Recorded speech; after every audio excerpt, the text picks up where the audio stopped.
Masa mahasiswa yang menolak Undang-Undang TNI sempat bertahan hingga Jumat dini hari di halaman DPRD Yogyakarta. Keributan sempat mewarnai unjuk rasa saat polisi berusaha membubarkan massa.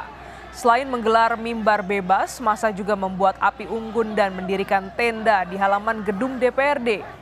Massa menolak permintaan polisi untuk membubarkan diri dan menyatakan akan terus bertahan di halaman DPRD hingga Undang-Undang TNI dibatalkan. Maksud kami batal disahkan.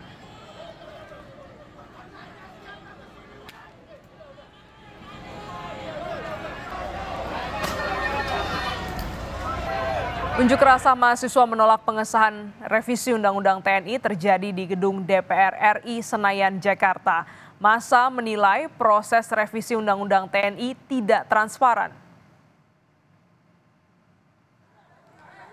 Massa mahasiswa menolak Undang-Undang TNI yang disahkan DPR dan pemerintah dalam rapat paripurna kemarin pagi. Massa menilai banyak pasal bermasalah dalam Undang-Undang TNI yang dapat mengancam supremasi sipil.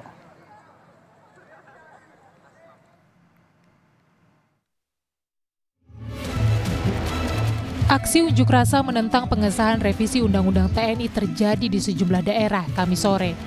Di Bandung, aksi massa yang tergabung dari beberapa universitas ini mulai memanas ketika mereka mulai melempari gedung DPRD Jawa Barat dengan batu dan bom molotov. Beberapa pendemo mencoba masuk ke dalam gedung DPRD. Kawat berduri yang telah dipasang di pagar depan dipotong dengan menggunakan alat pemotong besi. Sementara di Semarang, Jawa Tengah, aksi mahasiswa menolak pengesahan RUU TNI berlangsung ricuh. Peserta aksi yang mau memasuki gedung DPRD Provinsi Jawa Tengah dihalau petugas kepolisian. Peserta aksi yang berada di dalam halaman gedung DPRD akhirnya keluar setelah terus didesak petugas kepolisian. Aksi saling dorong juga terjadi di Tasikmalaya, Jawa Barat. Sejumlah mahasiswa memaksa masuk ke gedung DPRD Kota Tasikmalaya, namun dihadang polisi. Setelah bisa diredam, mahasiswa akhirnya bertemu Ketua DPRD. Massa mendesak Ketua DPRD untuk menandatangani tuntutan, namun ditolak Ketua DPRD. Tentunya setiap masyarakat punya pendapat sendiri tuh berkaitan dengan hal itu. Tapi ini kan lebih kepada kewenangan pusat yang sudah melakukan persetujuan terhadap RUU TNI ini. Koordinator aksi Muhammad Syahrial mengatakan mahasiswa Tasikmalaya sepakat menolak RUU TNI yang disahkan oleh DPR RI karena pembahasan RUU TNI cacat konstitusional. Sebenarnya tuntutan mengenai penolakan pengesahan Undang-Undang TNI cukup di situ. Kami mahasiswa Tasikmalaya tegas bahwasanya Undang-Undang TNI harus cabut. Sebelumnya, DPR resmi mengesahkan RUU tentang perubahan atas Undang-Undang Nomor 34 Tahun 2004 tentang TNI menjadi undang-undang dalam rapat paripurna yang dihadiri sejumlah menteri Kamis siang. Tim Liputan, Kompas TV.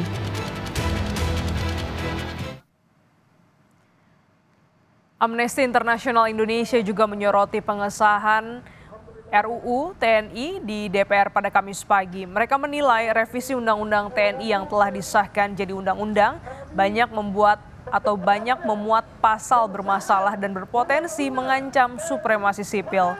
Selain itu, saudara, menurut Amnesty International, militer yang terlibat dalam pelanggaran HAM berat hingga kini kasusnya belum dituntaskan.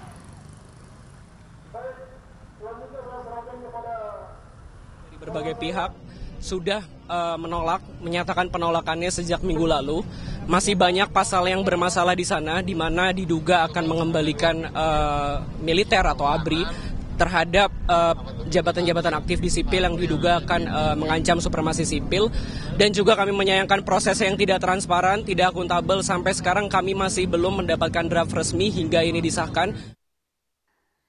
Kami meminta persetujuan fraksi-fraksi terhadap rancangan undang-undang tentang perubahan atas Undang-Undang Nomor 34 Tahun 2004 tentang Tentara Nasional Indonesia, apakah dapat disetujui untuk disahkan menjadi undang-undang? Terima kasih.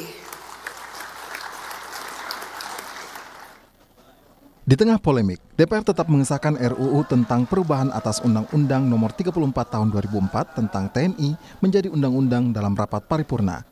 Usai paripurna, Ketua DPR Puan Maharani kembali menegaskan jika proses pembentukan revisi Undang-Undang TNI tetap mempertahankan supremasi sipil. Puan juga berjanji DPR siap memberikan penjelasan kepada para mahasiswa terkait hal-hal yang dirisaukan dari revisi Undang-Undang TNI. Jadi kami berharap dan menghimbau adik-adik mahasiswa yang saat ini mungkin masih belum mendapatkan penjelasan atau keterangan yang dibutuhkan, nanti kami siap untuk memberikan penjelasan bahwa apa yang dikhawatirkan, apa yang dicurigai, bahwa ada berita-berita yang kemudian revisi Undang-Undang TNI ini tidak akan sesuai dengan yang diharapkan, insya Allah tidak. Menteri Pertahanan Syafri Samsudin menyebut tidak ada dui fungsi militer dalam Undang-Undang TNI yang disahkan DPR. Menhan juga membantah isu adanya wajib militer bagi warga sipil. Jadi tidak ada wajib militer di Indonesia lagi, tidak ada di fungsi di Indonesia lagi. Jangankan jasad arwahnya pun udah nggak ada. Ya.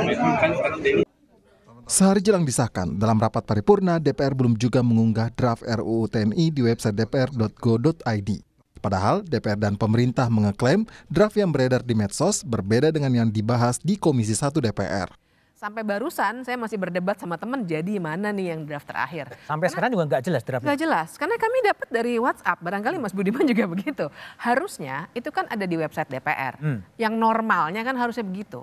Kenapa yang ini bahkan besok mau diketok, publik belum tahu memangnya serahasia apa, karena ini undang-undang levelnya, bukan strategi pertahanan gitu ya. Oke. Kami mendapatkan draft RUU TNI dari aktivis yang diundang oleh DPR Selasa kemarin. Ada sejumlah penambahan jabatan sipil yang dapat diduduki oleh prajurit TNI aktif, diantaranya pengelola perbatasan, penanggulangan bencana, termasuk keamanan laut. Namun selain menambah, draft RUU TNI terbaru juga mengubah aturan terkait sekretaris militer presiden. Dalam RUU TNI, diksi itu diubah menjadi Kesekretariatan Negara yang menangani urusan Kesekretariatan Presiden dan Kesekretariatan Militer Presiden.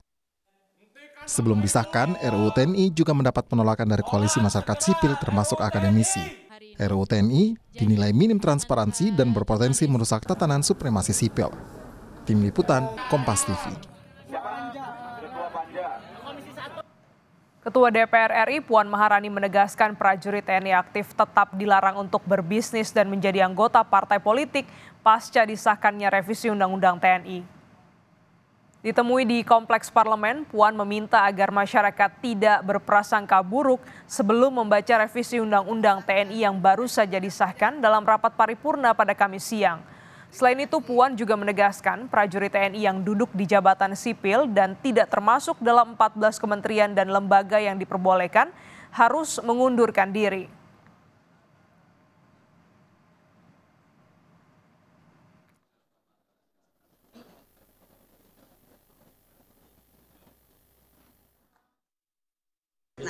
Tetap dilarang, tidak boleh berbisnis, tidak boleh menjadi anggota partai politik, dan ada beberapa lagi itu harus, dan bahkan kalau di luar dari pasal 47 bahwa cuman ada 14 kementerian lembaga yang boleh diduduki TNI aktif, yang TNI aktif itu harus mundur atau pensiun dini. Jadi tolong jangan ada kecurigaan, jangan salah berprasangka dulu. Mari kita sama-sama baca dengan baik setelah undang-undang ini disahkan.